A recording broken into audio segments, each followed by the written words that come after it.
GCN's Top 10 Cycling Fashion Disasters. In at number 10, Ryder Hijdahl's sunglasses. Now, the 2013 Tour de France wasn't perhaps the most exciting from a racing perspective, which could be why the gaze of many spectators averted to what Ryder Hijdahl was sporting around his face. Now, the sunglasses in question divided opinion across the Twitter sphere, and although they gained some admirers, they were widely labelled as a bit tacky. Now, we're inclined to agree, chiefly because they're reminders of a cheap pair you buy at the beach or from a garage service station. And they didn't do much for Ryder's tour either. He wound up about 70th in the GC. A new entry at number 9, it's the Polka Dot shorts. Now, whilst the prestigious King of the Mountains jersey at the Tour de France deserves to be honoured and worn with pride, the matching bib shorts that some riders insist on wearing as an accompaniment is something we could really do without. Do you really think Pierre Rolland breaks these abominations out when he goes out on a training ride? At number 8 we have a re-entry, and it's Vladimir Karpet's mullet. Former Tour de France white jersey winner Vladimir Karpet was born in the 80s, but sadly he seems to have permanently left his hair in that era too. His mullet can be seen from kilometres away, often seen flowing on particularly windy stages across the plains. We're just grateful he works in a profession where helmets are mandatory. And a non-mover at number 7, it's Jan Ullrich's mop. The question is, what was that hairdo all about? Was he a fan of 60s mod band of Faces, but couldn't quite get it right because his mum cut it? Or were the unstructured tousles just grown to cover his often rounded, chubby head during his famous pie period? Only De Kaiser himself really knows. And a re-entry at number 6, it's Carreras' denim shorts. Nothing really said it's the early 90s, quite like the Italian pro outfit Carreras' denim look with bleached striped effect shorts did. These monstrosities would have looked outlandish if they'd been worn by Prince on his 1990 World Tour.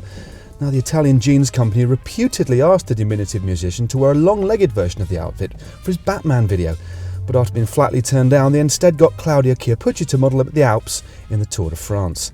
It has to be said, with unexpected success. Moving down to number 5, it's the Kelme kit.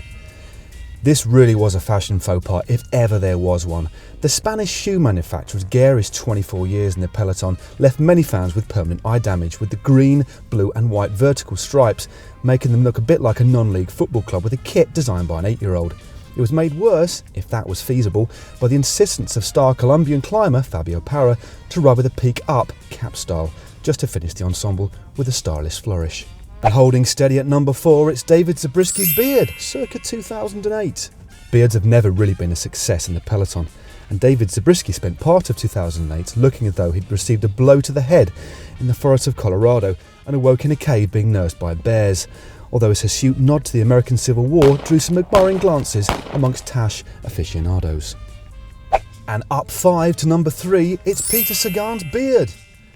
Peter Sagan's beard began life making its owner look like he worked on a European caravan site. It was then dyed green to celebrate Sagan's sprint jersey win in the Tour de France, which made its owner look like a caravan site worker with a rare fungal problem, albeit one that could do wheelies. And down 1 at number 2, it's Laurent Fignon and that ponytail. If anybody could carry off the receding hairline ponytail, it was Laurent Fignon, but even he struggled. The only thing more late 1980s than the ponytail was the fact that if he untied it, the professor was the proud owner of a receding hairline mullet. Double hair bonus, level up! And straight in at number 1, it's Chris Horner's hair versus Chris Horner's beard. Still, we should be grateful. Chris Horner's hair may be straddling that fine line between looking like Gollum and a Cabbage Patch doll, but anything's better than his crusty new metal beard from earlier on in his career. A beard that found him bridged betwixt that member of Korn and an Egyptian pharaoh. So, do you think we've missed any fashion disasters out? Please leave your comments and disasters in the boxes below. Costa, he doesn't have to wear a pink and lime green kit. We might even forgive Costa if he uses white shorts next year. Jan Bakelants picked up his first professional win